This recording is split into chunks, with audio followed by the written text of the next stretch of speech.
እዚህ እግዚአብሔር የተመሰገነ ይሁን። በድጋሚ ቃለ ሕይወት ያሰማልን። አንድ ጊዜ ሁላችሁም አመስግኑት።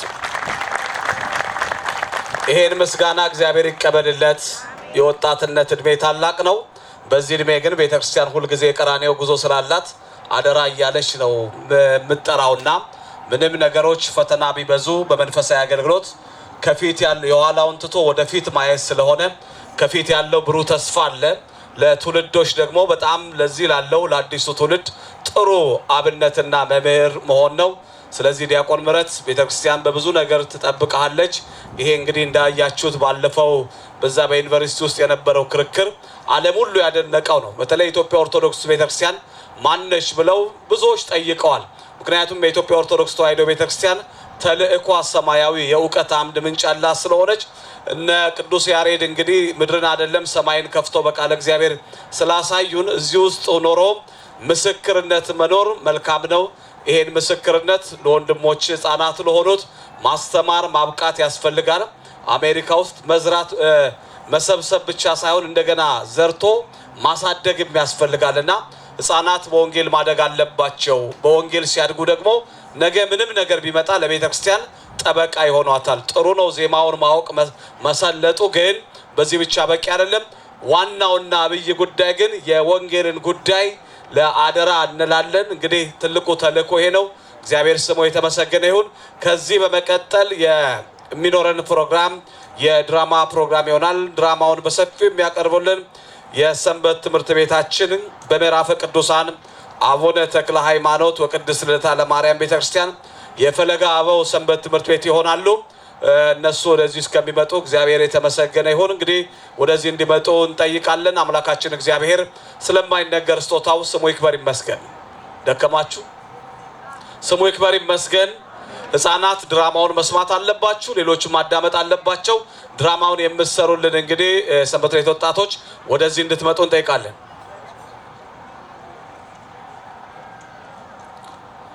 አምላካችን እግዚአብሔር ስለማይነገር ስጦታው ስሙ የተመሰገነ ይሁን። እንደ እግዚአብሔር ያለ ማንም የለምና፣ እንደ እግዚአብሔር ያለ ማንም የለምና፣ እልል በሉ ቁሙ ለምስጋና፣ አመስግኑ ቁሙ ለምስጋና፣ እንደ እግዚአብሔር ያለ ማንም የለምና፣ እንደ እግዚአብሔር ያለ ማንም የለምና፣ እልል በሉ ቁሙ ለምስጋና፣ አመስግኑ ቁሙ ለምስጋና። የተወረወረ የጠላታችን ጦር ሜዳ ላይ ወደቀ፣ ጋሻ ሆኖ እግዚአብሔር ለሥላሴ ይድረስ ምስጋናችን።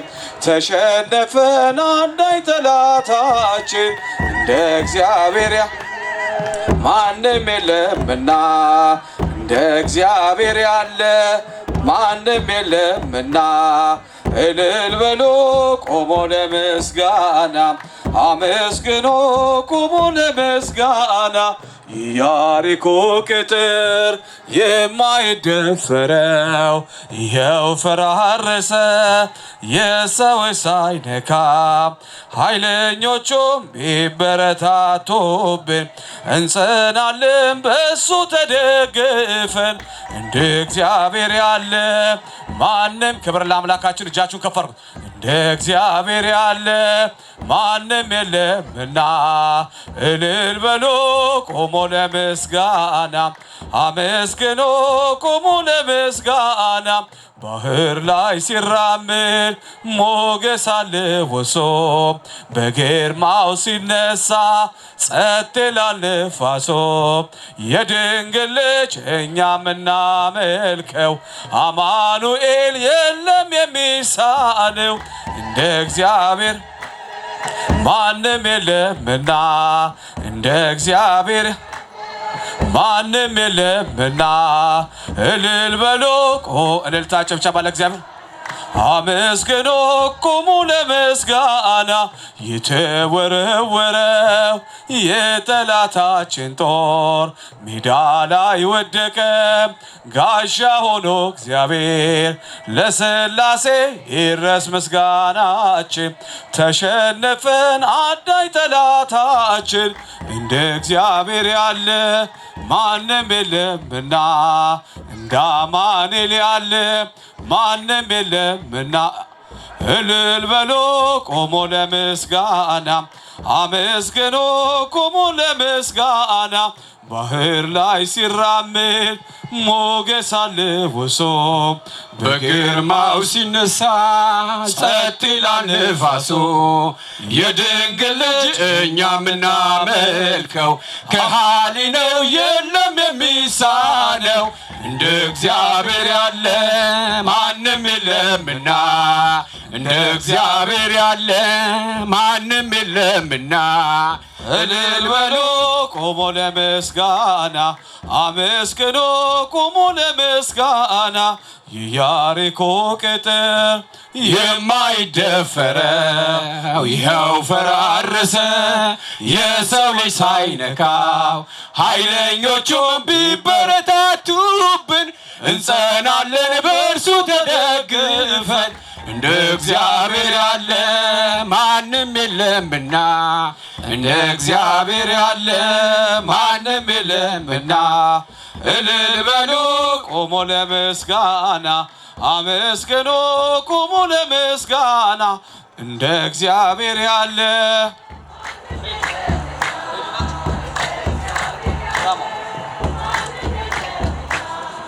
እልል በሉ ቆሞ ለምስጋና። አምላካችን እግዚአብሔር ስሙ የተመሰገነ ይሁን። በዚህ እንደቆምን ነፃ በምታወጣ በኢየሩሳሌም ሁላችን ይሰብስበን። ከዚህ በመቀጠል እንግዲህ የድራማው ፕሮግራም ነው የሚኖረን። ድራማውን የሚያቀርቡልን የሰንበት ትምህርት ቤታችን በምዕራፈ ቅዱሳን አቡነ ተክለ ሃይማኖት ወቅድስት ልደታ ለማርያም ቤተክርስቲያን የፈለገ አበው ሰንበት ትምህርት ቤት ይሆናሉ። እግዚአብሔር አምላክ ጥበቡን ምስጢሩን ያድልልን። ሁላችሁም በጣም መሰረታዊ ስለሆነ የድራማው ዓላማን ሁላችሁ እንድንገነዘብ በትክክለኛ ሆነን ቁጭ ብላችሁ እንድታዳምጡ ቤተክርስቲያን ጥሪዋን ታስተላልፋለች። እግዚአብሔር ከሁላችን ጋር ይሁን።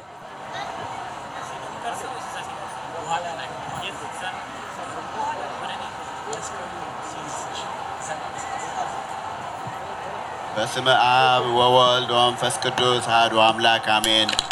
ዝንቱ መስቀል ቤዛነ መድኃኒትነ ለአይሁድ ክህደት ኮነ ወለነኒ ሕይወተ ኮነነ ዝንቱ መስቀል። ቅዱስ ያሬድ እንዲል የክርስቶስ መስቀል ያደረገውን ታምራት ባዩ ጊዜ በአይሁድ ልቦና ምቀኝነት አደረባቸው። እንዲህም አሉ፣ እነሆ በበደሉና በክፋቱ ኢየሱስ የተባለውን ሰው ሰቅለን ገለነዋል። እሱን ተገላገልን ስንል አሁን ደግሞ በመስቀሉ መከራየን እኮ። እውነት ነው። የኢየሱስ መስቀል ተአምራትን ሲያደርግ ድንቅ ነገርን ሲሰራ እያየን ነው። ስለዚህ ይህንን ነገር ማየት የለብንም። አሁን እንዴት ነው ከዚህ ማንሳት የምንችለው? መፍትሄው ትልቅ የሆነ ጉድጓድ ቆፍረ መቅበርና ከምድረ ገጽ ማጥፋት ነው። እውነት ነው፣ ማጥፋት ነው። ስለዚህ ህዝባችንን ሰብስበን መምከር አለብን። ይህንን ከተባባሉ በኋላ አዋጅ ተነገረ። ህዝብም እንዲሰበሰብ ታዘዘ። በአዋጁ ጥሪ የተሰበሰቡ በልቦናቸው ክፋት ያደረባቸው አይሁድ አይነ ስውራን እየተመሩ ያልቻለ ተደግፎ ህመምተኞች ካልጋቸው ተነስተው ሁሉም በአንድነት ተሰበሰቡ። እንዲህም እያሉ ነበር፣ ይህንን የመስቀሉ ገቢረ ተአምር በአይናችን ማየት ሆነ በጆሮአችን መስማት የለብንም። እኛ ጸሐፍት ፈሪሳውያን ቆፍረን እንቀብረዋለን። በበደሉ ለልጅ ልጆቻችን ይሁን። ይህንን ተባብለው ረባዳ ስፍራ ላይ 90 ክንድ የሆነ ጉድጓድ አስቆፈሩ።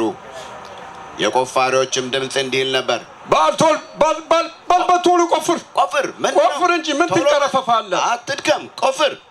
ይሄንን አትቆፍርም እንዴ? ይሄ ቆፍረውም ሲጨርሱ መጀመሪያ መስቀሉን ከዚያም ቆሻሻና ድንጋይ ከመሩበት፣ ጉድጓዱንም በአፈር አስተካከሉት። ለበርካታ ዓመታትም መስቀሉ የት እንደተቀበረ እስከማይታወቅበት ጊዜ ድረስ ቦታው ላይ ቆሻሻ እንዲደፋና እንዲጣል አደረጉ። ይህም የሆነው በ34 ዓመተ ምህረት ነው። በዚህም ሁኔታ ለ300 ዓመታት ቆየ። በ272 ዓመት ንግሥት እሌኒ የተባለች ሴት በወቅቱ ምዕራብ ሮምን ያስተዳደረ የነበረውን ንጉሥ ቆንስጣን አግብታ ቆስጠንጢኖስን ወለዱ። ቆስጠንጢኖስም ገና በወጣትነቱ የአባቱ እንደራሴ ሆኖ ሳለ አባቱ በሞት ተለየው። የአባቱ ባለሟሎችና ሕዝቡም ተስማምተው የ18 ዓመቱን ቆስጠንጢኖስ በአባቱ ቦታ ሐምሌ 25 ቀን 300 ዓመተ ምህረት በገላትያ ነገሱት። በጦር ሜዳዎችም ብዙ የጀግንነት ደብዶችን ስለሰራ በሰራዊቱም ዘንድ ይወደድ ነበር። ቆስጠንጢኖስም ባደረጋቸው ጦርነቶች ሁሉ በራእይ በዚህ ምልክት ጠላትን ድል ታደርጋለህ የሚል የመስቀል ምልክትና ጽሑፍን አየ። ይህንንም ምልክት አርማው አድርጎ በጠላቶቹ ላይ እጅግ ታላቅ ድልን ተቀዳጀ። በዚሁ በአራተኛው ክፍለ ዘመን ክርስቲያኖች ሲያሰቃዩ የነበሩ ዲዮቅልጥያኖስና መክስሚያኖስ ሲገዙት የነበረው የቢዛንታንያ መንግስት በታላቁ ቆስጠንጢኖስ እጅ ወደቀ። ለመጀመሪያም ጊዜ ለክርስቲያኖች የነጻነት አዋጅ ታወጀ።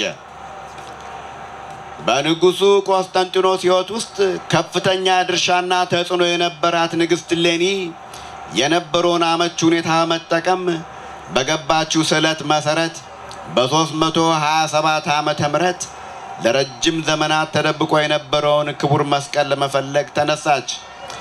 ከዚያም ከቆስጠንጢንያ በ1124 ኪሎ ሜትር ርቃ ወደምትገኘው ቅድስት ሀገር ኢየሩሳሌም አመራች። ፍለጋውንም በጸሎትና በሱባኤ ጀመረች። አዋጅም ተነገረ። አዋጅ አዋጅ አዋጅ! እምቢልታው ይነፋል፣ ነጋሪት ይጎሰማል። አዋጅ አዋጅ አዋጅ! ንግሥት እሌኒ መንገድ አቋርጠው ባህር ተሻግረው ሰራዊታቸውን አስከትለው ኢየሱስ ክርስቶስ የተሰቀለበትን መስቀል የተቀበረበትን ለማወቅ ወደ ኢየሩሳሌም ገስግሰዋል። መስቀሉንና የመስቀሉን ዜና የምታውቁ ሁሉ ከሕፃናት እስከ አረጋዊ ከሊቅ እስከ ደቂቅ ያላችሁ ሁሉ ንግሥት እሌኒ ወዳሉበት ሄዳችሁ እንድትገኙ፣ ይህ ሳይሆን ቢቀር ግን ውርድ ከራሴ ብለዋል። ይህ የንግሥቲቱ አዋጅ ነው። አዋጅ አዋጅ አዋጅ! ሕዝቡም ሁሉ ወደ ንግሥቲቱ ገሰገሰ። እጅግ በጣም ከባድ መንገድ ተጉዘው ንግሥቲቷን ለማግኘት ትእዛዟንም ለመፈጸም በትጋት ይጓዙ ነበር። ዝናዋም በኢየሩሳሌም ሁሉ ተሰማ። የኢየሱስ ክርስቶስ ፍቅር ያለበት ሁሉ የንግሥቲቷን የአዋጅ ቃል እየሰማ ሁሉም ያገለግላትና ይታዘዛት ዘንድ ወደደ።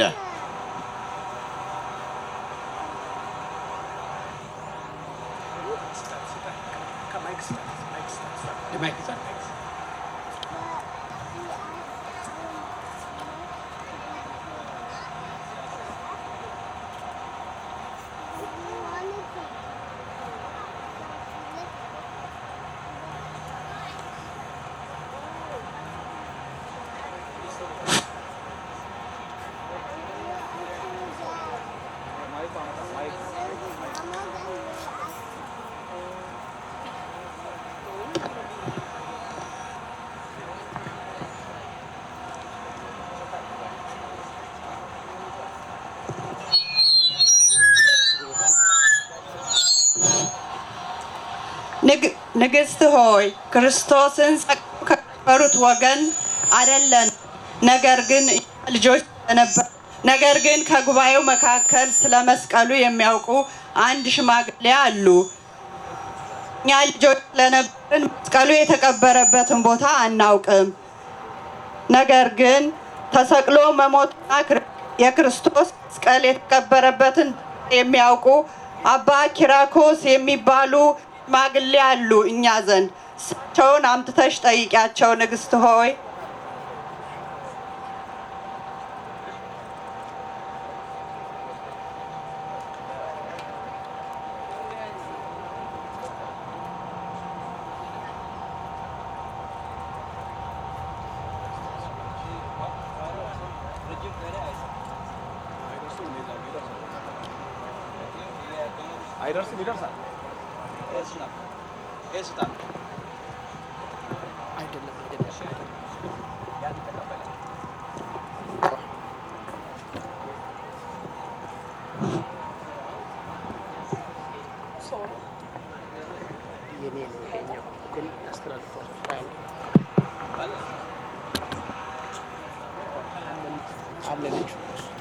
በሉ እኚህን ሽማግሌ ወታደሮቹን ላኩና ወደ እኔ ዘንድ አምጡልኝ።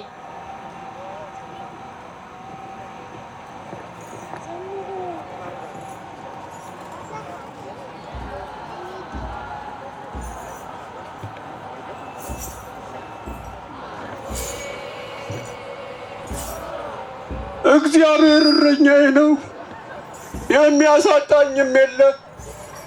በለመለመ መስክ ያሳድረኛል፣ በዕረፍት ውኃ ዘንድ ይመራኛል። ነፍሴን መለሳት፣ ስለ ስሙ በጽድቅ መንገድ መራኝ። በሞት ጥላ መካከል እንኳን ብሄድ አንተ ከኔ ጋር ነህና ክፉን አልፈራም። በትርህና ምርኩዝህ እነርሱ ያጽናኑኛል። በፊቴ ገበታን አዘጋጀህልኝ፣ በጠላቶቼ ፊት ለፊት ራሴን በዘይት ቀባ። ጽዋዬ የተረፈ ነው። ቸርነትህና ምሕረትህ በሕይወቴ ዘመን ሁሉ ይከተሉኛል። በእግዚአብሔር ቤት ለዘላለም እኖራለሁ።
ኪራኮስ፣ አንተ በዘመኑ ከነበሩ አረጋውያን መካከል የጌታዬንና የመድኃኒቴን የኢየሱስ ክርስቶስን ትምህርተ መስቀል የት እንደተቀበረ ካወቅክ ብትነግረኝ።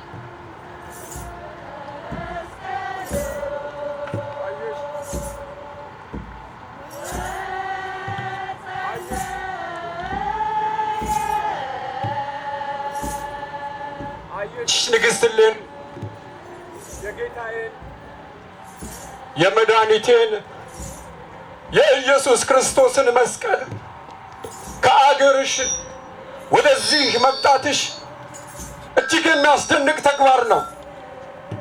ነገር ግን አባቶቼ ሲናገሩ እንደሰማሁት ከሆነ መስቀሉ የተቀበረበት ቦታ ከነዚያ ከሦስቱ ተራሮች አንዱ ውስጥ ሳይሆን አይቀርም።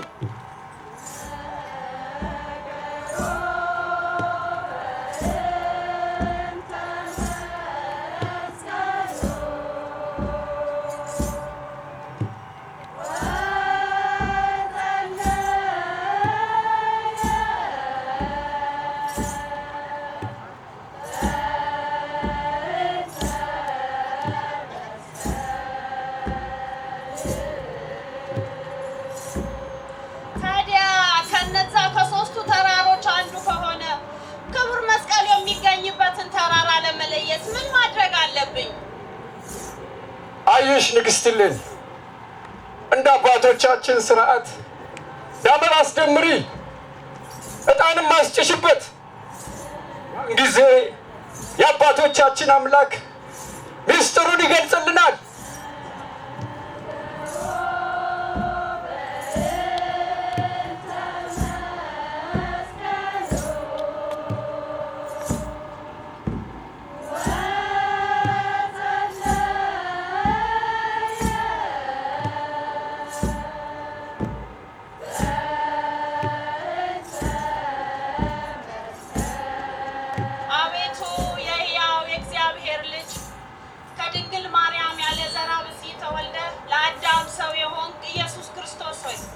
ስለቴን እንድፈጽም እርዳኝ።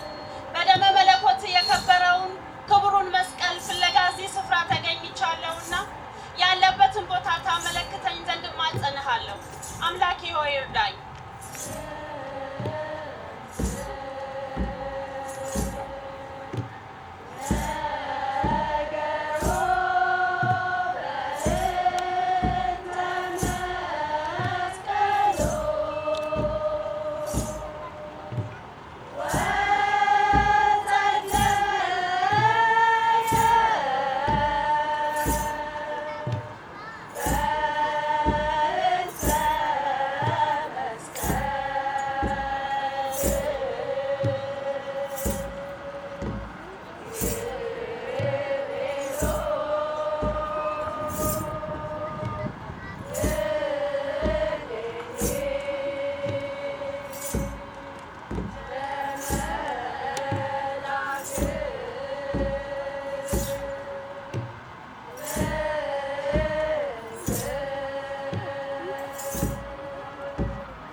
አየሽ ንግሥት እሌኒ፣ አየሽ ንግሥት እሌኒ፣ እንዴት አይነት ድንቅ አምላክ ነው! አየሽ ንግሥት እሌኒ፣ የዕጣኑ ጢስ እኮ ወደ አንዱ ተራራ እያመለከተን ነው። አየሽ ንግሥት እሌኒ። እግዚአብሔር ይመስገን። በልዑል እግዚአብሔር መሪነት መስቀሉን ያለበት ተጠቁመናል። በሉ እንግዲህ እናንተም ቆሻሻውን አንሱ፣ ቁፋሮውንም ጀምሩ። ከዚያም በኋላ ንግሥት እሌኒ ደመራን አስደምራ መስከረም 16 ቀን ደመራውን በእሳት አቃጥሉ ዘንድ ወታደሮችን አዘዘች። ወታደሮችም ያቃጥሉት ዘንድ ተሰበሰቡ፣ አቃጠሉትም። ንግሥት እሌኒም በደመራው ላይ ዕጣን ጨመረች።